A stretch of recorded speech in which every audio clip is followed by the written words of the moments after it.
Viver a maturidade também é abraçar outras oportunidades. Em um mercado de trabalho que muda a cada segundo, os profissionais descobrem que investir no aprendizado contínuo pode ser o caminho para alçar novos voos, empreender ou até mesmo mudar de área.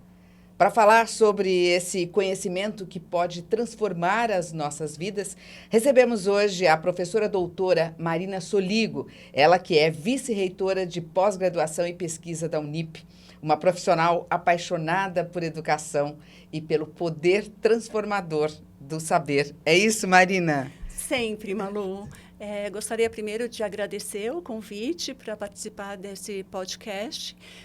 E falar sobre um tema que me é muito caro, me é muito importante e que eu venho pesquisando, estudando desde há mais ou menos uns 20 anos que eu estudo e me interesso pela questão do etarismo, da maturidade, do pós-60 anos, 50 anos e assim por diante. E esse aprendizado contínuo que a gente fala, quando que ele começa? Bom, Malu, eu acho que começa desde que a pessoa entra na escola, né? O conhecimento vem desde a criança, ele vai avançando, vai amadurecendo. Em cada idade existe uma forma de aprendizado. Então, nós temos lá a aprendizagem do infantil, depois o fundamental, o ensino médio, depois universidades e os cursos de pós-graduação. E depois cursos de aperfeiçoamento e de capacitação também. Então, existe uma trajetória para quem quer estudar e que é importante, quem gostaria de acumular o conhecimento para ter mais instrumentos para viver, que ele vai ao longo da vida. Agora, Marina, é interessante, porque você vem de uma sequência, é isso que você falou, e essa pergunta ela foi de propósito mesmo, para a gente entender por que é que em algum momento parece que para. Por que é isso que nós queremos desvendar aqui hoje, que esse conhecimento não pode parar ele não pode deixar de existir, né, Marina? Então, assim, por que tem esse, vamos dizer, esse marco da civilização que é ali que tem que parar de estudar? Eu acho que isso vem muito, Malu, da própria história econômica e social da humanidade. Antigamente, tudo era mais lento. E as mudanças hoje são muito rápidas e o ser humano demora um pouco para se adaptar às novas demandas da própria vida, do mercado de trabalho e da própria sociedade como um todo. Então, a sociedade vai mudando, a tecnologia vai evoluindo, porque o conhecimento vai se acumulando e as pessoas vão se aperfeiçoando, as tecnologias vão surgindo, e isso vai muito mais rápido do que o próprio comportamento do ser humano, que é mais difícil de mudar.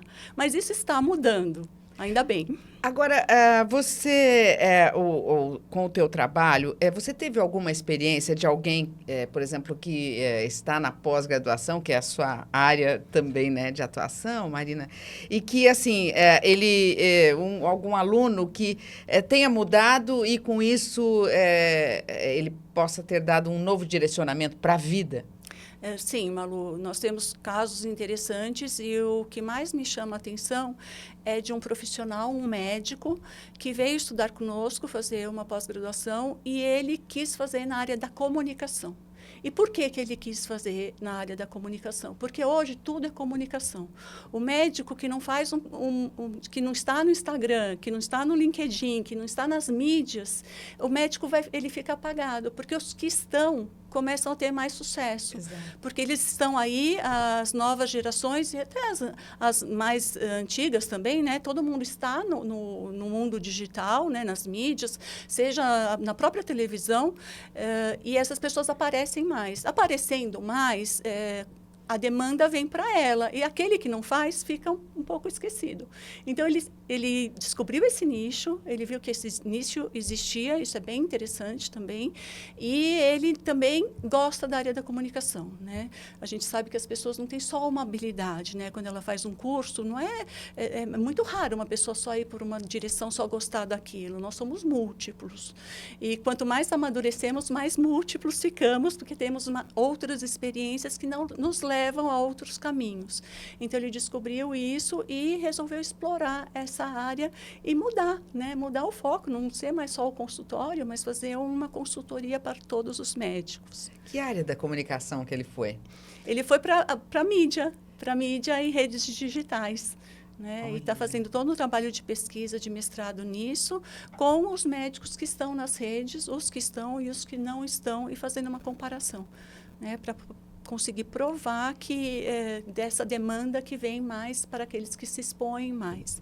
A gente tem que entender que a medicina é uma profissão bem complexa, cada ser humano é único, né? Vai reagir de uma forma a um tratamento, então não existe uma regra única, mas ele tem que se expor para conseguir atingir o público e expor isso, né? Que você é único, que você pode vir, que você vai ter esse atendimento personalizado, porque ele não é só mais um, né? Nós não somos máquinas, nós não somos, médicos não são, e não vão ser as máquinas que vão nos curar. Né? Vai ser a interpretação daquilo que as máquinas nos oferecem. Agora, qual seria, na sua avaliação, Marina, vamos dizer, o principal desafio, né? O maior desafio que tem, por exemplo, porque 50 é uma coisa, 60 é outra, já posso incluir os 70 também? Claro, sem dúvida. Então, eu acho que assim, os desafios, né, assim, tem diferenças, né? Quais seriam, assim, na sua avaliação? Você que está lidando com essa área do aprendizado contínuo, né? Aprendizado nessa idade, né? A partir dos 50 a mais, né? Bom, 50 é muito pouco, né? Nós podemos começar assim, aos 50 ele está no infantil ainda, a pessoa está na maturidade, mas ela está ainda no infantil. Então, ela pode começar a reaprender, é um não nato digital, né? Uma pessoa que não nasceu com a internet. Quem já tem 50 anos não nasceu na época da internet, ou a internet estava começando, e ela tem que se atualizar e aprender essa questão da internet, né? A pessoa que quer continuar ativa, quer empreender, quer buscar novos caminhos, ela tem que aprender a lidar com a informática, lidar com os dados, porque hoje existe uma enormidade de dados que você pode obter de órgãos públicos, de órgãos de governo, para tomada de decisão. Então, renda, mercados, gostos, isso você pode pegar tudo, está aí à disposição, isso é uma facilidade muito grande que essas pessoas que têm 50 a mais não tinham antigamente, que tinham que ir às bibliotecas e tudo era no jornal, tudo era muito restrito. E saber um pouco de gestão, né, que isso é um diferencial para as pessoas que já são mais maduras. Por quê? Porque ela já tem mais bagagem, ela já tem mais conhecimento, já conhece mais dela, consequentemente mais do outro. Então, elas têm mais empatia e conseguem ter mais calma e mais sabedoria na tomada de decisões. Elas arriscam menos e, com isso, se perde menos. Porque é interessante observar, porque você tem que escolher uma carreira, né? Vai lá, faz a faculdade, faz a graduação, a pós-graduação, o doutorado. Você vai num caminho contínuo. Mas acho que chega um momento da vida que você assim, é isso mesmo que eu quero fazer, né? Eu estou feliz com o que eu faço, né, Marina? Então, acho que assim, esse aprendizado que nós estamos falando aqui é sobre isso, né, Marina? Exatamente. Isso é uma pergunta muito, muito boa, Malu. Por quê? Porque muitas vezes a pessoa... a gente vê os jovens decidindo pelas carreiras com 17, 18, 19 anos. É muito cedo, né? Ainda mais na amplitude de carreiras que a gente tem, novas, antigas, que se desfizeram, que se transformaram, que se modificaram. É muito cedo para uma pessoa, para um ser humano, decidir o que vai ser feito como profissão ao longo de toda a sua vida. Então, muitas vezes, o que acontece na maturidade? A pessoa chega a um ponto que fala, bom, eu fiz o que os meus pais queriam, o que eu entendi lá atrás que era o melhor para mim, mas hoje eu não acho mais isso. Eu não sou mais essa pessoa, porque nós nos transformamos também, isso é importante, né? Não é só o mercado que se transforma, nós vamos nos transformando também, além de não sermos únicos a uma única vontade. Então, ele pode decidir, bom, agora eu quero fazer o que eu quis fazer lá quando eu tinha 18 anos e meu pai não deixou, ou eu não tinha condições financeiras de fazer, e agora eu tenho e agora eu quero fazer, né? Seja o que for. for, né? Eu quero mudar de área, eu quero me dedicar a uma atividade completamente diferente. Eu não sou tão boa em determinada área, não tem problema, eu quero me aprofundar, eu quero me dedicar a isso. Então, é um momento de se dar um presente também. A maturidade traz isso, né? Um entendimento de si e que te traz oportunidades, é uma oportunidade de você fazer realmente aquilo que você se sente mais confortável no mundo para compartilhar com a sociedade como um todo e se fazer mais feliz. E o aprendizado, o estudo nessa fase, como é que é a experiência em sala de aula? Por exemplo, essa troca, né, das gerações, como é que, assim, eu estou imaginando alguém de 30 anos se relacionando com alguém de 50, 55, como é que isso se dá? Nossa, Malu, nós temos até distâncias maiores, né? De 20, com de 50, com de 60. É muito enriquecedor, né? Porque o jovem traz essa questão nato digital, né? Todas essas questões, as facilidades que nos trouxeram as tecnologias. E a pessoa mais velha traz a maturidade, né? Põe aquele jovem, assim... faz com que ele que pense mais, né? Calma, vamos analisar os dados, não precisa sair correndo, né? É melhor esperar um pouco e tomar uma decisão mais acertada do que pôr muitas coisas em risco. Porque é muito fácil dar errado, né, Malu? A gente sabe que é muito fácil dar errado. E a maturidade traz um pouco de consciência para esse jovem que corre, né? Que parece que o mundo vai acabar amanhã, que tem pressa, né? Que quer conhecer tudo, que quer se dar bem na profissão muito rapidamente, né? Mas isso tem consequências muito negativas também, né? Mas ele leva isso para a sala de aula nessa experiência com a geração mais velha? Será que... Porque, ao compartilhar isso, porque às vezes a gente está dentro de casa, você tem ali um filho, um sobrinho, você pede para fazer qualquer coisa, eles já não têm paciência. Então, eu queria saber se dentro desse ambiente escolar, se isso muda. Muda.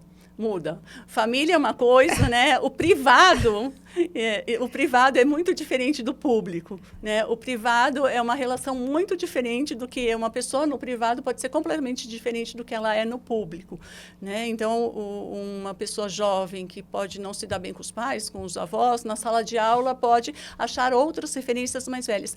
E, principalmente, o professor é uma referência muito, muito importante. Seja o professor novo, seja o professor mais maduro. Os dois são muito importantes, porque um vai ter uma experiência de vida que vai ser mais parecida com a desse aluno e o outro não, mas vai ter toda a vivência histórica de tempos atrás e que nos faz entender por que nós estamos aqui hoje e como nós podemos mudar a partir deste ponto para frente. Agora, eu queria que você me contasse, Marina, assim, a sua vivência com essa troca, né? Assim, vamos dizer, dicas, né? Aluno gosta de dicas, mas acho que não só o aluno, né? Todo mundo adora uma dica, né?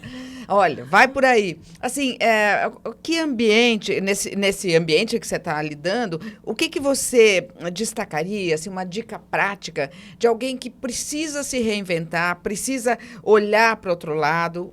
O que você daria aí de sugestão para quem nós estamos falando? O mais importante é você, primeiro, claro, definir uma direção, não precisa ser um ponto específico, mas uma área, definir isso, o que você quer, e pesquisar, conversar com as pessoas que vivem nessa área, em diversos locais, quer dizer, em diversos ambientes, por exemplo, na área da comunicação, conversar com alguém que trabalha com o Instagram, outro que trabalha com o jornal, com o impresso, com o digital, entrevistar as pessoas e ver a vivência, porque você colocou uma coisa muito importante, porque muitas vezes as pessoas não se colocam, e muitas vezes não se colocam mesmo na sala de aula, porque se sentem intimidados, né? Que é um erro, né? Principalmente quando você é mais maduro, porque não existe um julgamento. E quando você está numa sala de aula com um professor que vai direcionar toda essa dinâmica, ele vai fazer, papel dele, que faça com que todos se sintam à vontade para se exporem, porque ninguém é perfeito, todo mundo errou, e o jovem erra, e é importante que essa pessoa que está querendo se reinventar, que ela converse com as pessoas também novas, que vão trazer muito conhecimento, muito do que é a área hoje, e com aquelas que já estão estabelecidas há um tempo. Porque aquelas que já estão estabelecidas lá para trás, aquilo já mudou, né? Então, se atualizar e sempre buscar dados, né? Por exemplo, eu quero abrir uma empresa. Do que eu quero abrir?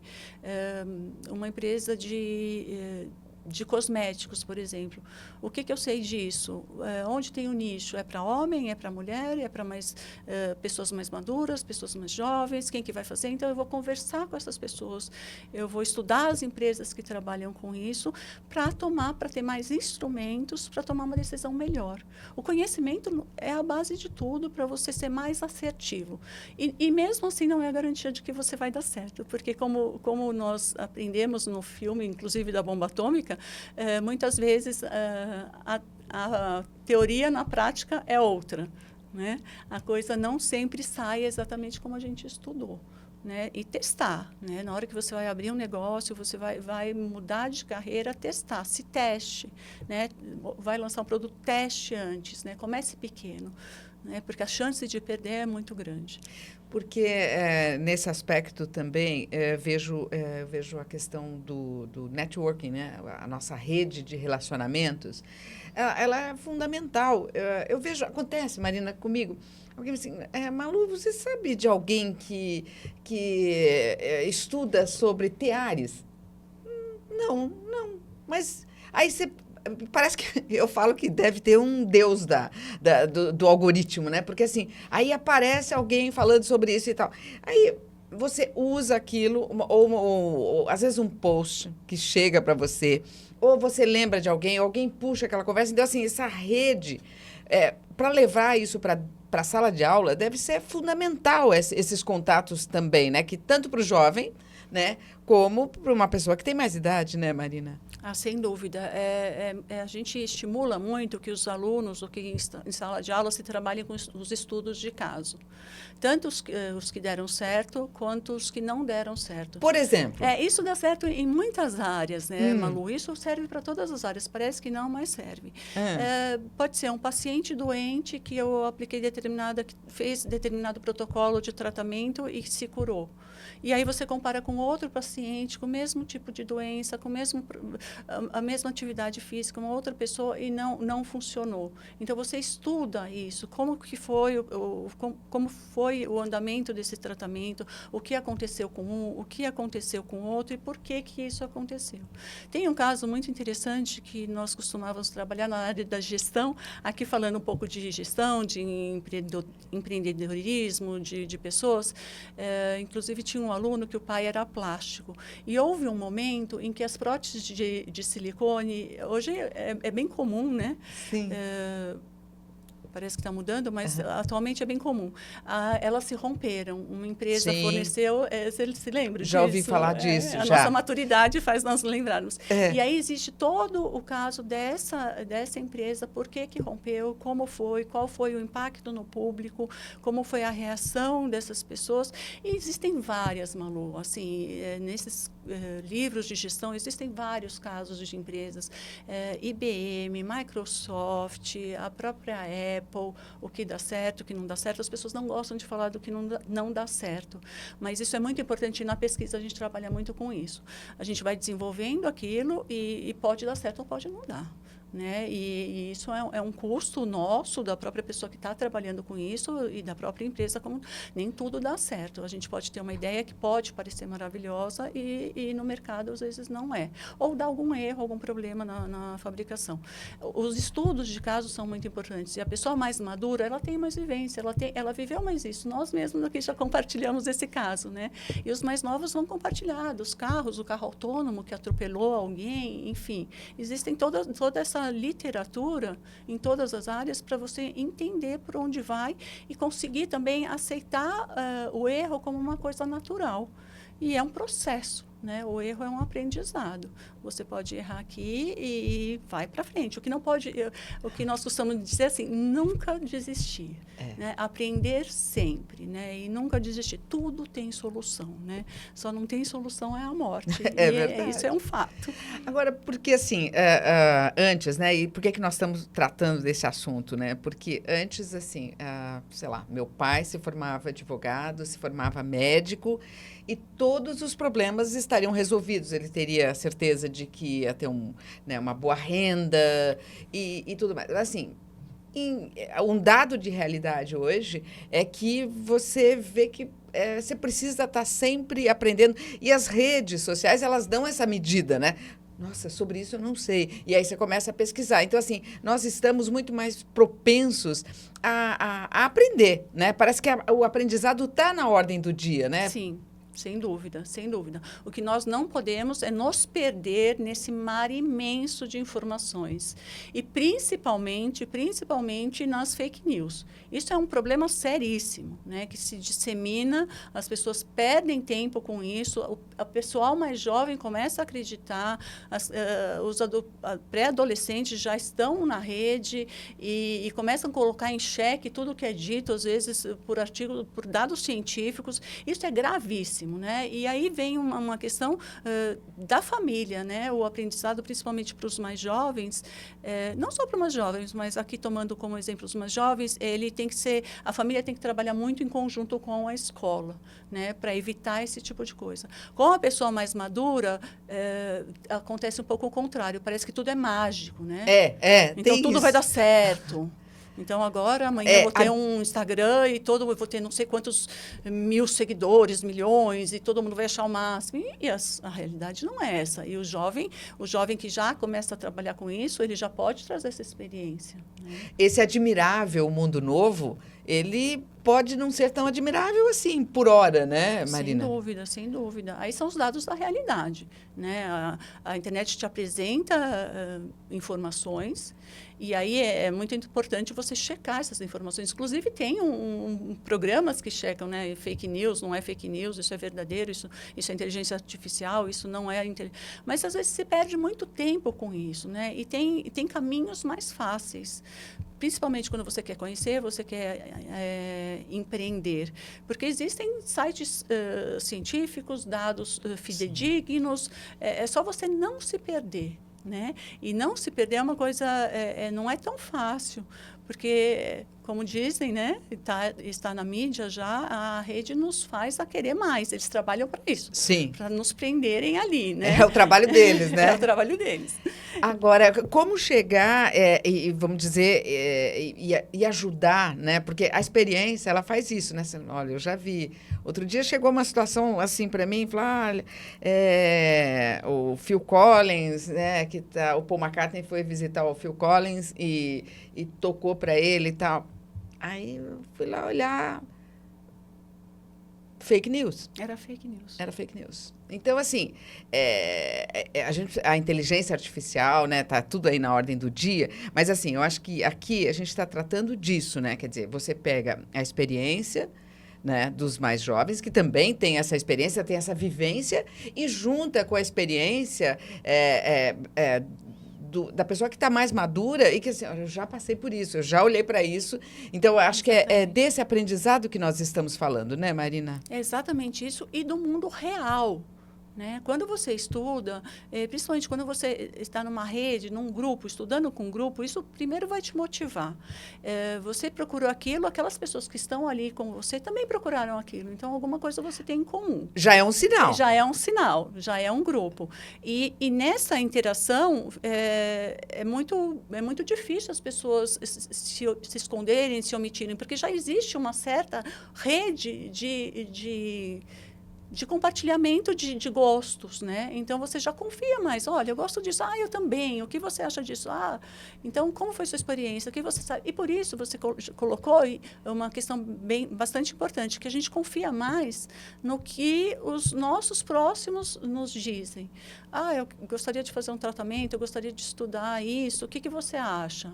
A pessoa que você confia muito mais na pessoa que está próxima do que você, ou dos que estão distantes do que da internet, ou mesmo nos dados científicos, né? Embora os dados possam falar que determinado remédio, no caso, funcione, você pode me falar, não, para mim não funcionou. Então, eu vou saber, na maioria dos casos funcione, para mim talvez funcione, talvez não, né? Ou diz que funciona, para mim funcionou, pergunta para outras pessoas, para mim funcionou, ou aquela escola é boa, eu também acho, e isso vai nessa rede, né? Essa rede da confiança, e isso, o estudo em grupo, é muito rico nesse sentido. É o networking, são as vivências, são as experiências, é tudo que você compartilha com os próximos, né? Por isso que o ensino, a escola, e não só o à distância, né? Que também é muito importante, principalmente para as áreas que não se consegue chegar presencialmente, mas o presencial é muito rico, né? Porque o ser humano confia no próximo. Agora, a questão do etarismo, né? Que se tem essa questão é porque ela está na mesa, né? Sim, sem dúvida. Como é que, por exemplo, por alguma razão, vocês estão olhando para isso e levando vamos dizer, esse estudante para a sala de aula, Sim. né? Então, assim, o que tem no meio disso? Vamos dizer, a universidade consegue, vamos pensar, numa forma de ir atenuando esse preconceito, lidando com novos tempos? Consegue, Malu. Por que consegue? Porque quando você está numa universidade, numa sala de aula, o seu professor ou o seu tutor, ele já tem experiência, ele já sabe lidar com isso, ele já fez estágios, essas pessoas não são despreparadas para lidar com as diferenças. E quanto mais diferente o ambiente, hoje se sabe que mais rico ele é. Mais você aprende. Então, diferenças de gêneros, diferenças de idade, diferenças de gostos, isso tudo é enriquecedor, porque cada um vai trazendo a sua experiência. Então, quanto mais variada, melhor. E, é claro, principalmente com os mais jovens, lidar com a questão do não preconceito, porque ele vai chegar ali, né? Ele vai chegar ali. Ou ele vai falecer antes, né? Que não é a melhor opção. Normalmente não é o que as pessoas escolhem, né? Então, saber fazer esse jovem entender que eu sou você amanhã, né? Eu estou aqui, eu já fui você ontem. E eu já fui você ontem também. Né, as duas coisas, né? Mas o ambiente universitário é muito propenso a esses encontros. Né? Tanto que temos professores jovens, professores mais velhos, professores recém-formados, professores se aposentando, e todos estão ali também colaborando entre eles. E eu queria destacar aqui a figura do professor, né? Porque diz que o professor ele não deixa de aprender nunca, ele está sempre aprendendo, né? E você vê, né? Como uma rede aí que todos os lugares têm informação e tal, e todo mundo é dono da verdade. Eu acho que essa curadoria do professor também é um fato importante que a escola oferece, né, Marina? Sem dúvida, sem dúvida. São pessoas preparadas, são pessoas que são avaliadas, elas não estão ali por acaso, né? As universidades, as escolas não põem, eu acho essa pessoa melhor, eu vou pôr aqui. Essa pessoa também é avaliada por outros órgãos. O ensino no Brasil, como outras áreas da saúde, por exemplo, ele é muito cuidado, né? Não só pelas escolas, mas pelos órgãos do próprio governo, né? E também a questão do mais jovem, né? Porque ele está ali na sala de aula e ele faz a gente olhar para eles, né? Você vê em casa, né? Olha, cuidado com o preconceito, porque às vezes nós, né, uma geração mais madura, vem com aquele preconceito que a gente não sabe que tem aquele preconceito, né, Marina? E às vezes ele está embutido, ele está arraigado, né? A questão várias, né, da nomenclatura, né? Às vezes ao dizer, né, você tá embutindo ali um preconceito. E os jovens, eu acho que em sala de aula também, quando eles se relacionam, né, com colegas mais maduros, eles estão ali para lembrar, né? Sem dúvida, sem dúvida. E hoje, cada vez mais, o mundo vai ficar mais velho, né? Essa é uma tendência inclusive para os empreendedores e para os negócios. Cada vez, principalmente nas classes mais altas, nos estratos mais altos econômicos da sociedade, isso no mundo todo, nasce cada vez menos pessoas, né? Então, nós teremos muitos idosos no mundo e é um campo de empreendedorismo muito grande para se avançar. Aprender, aprender e aprender, né, Marina? Obrigada, gostosa a nossa Malu. conversa. Adorei. Obrigada. Ai, Até a gostoso. próxima, gente. Até.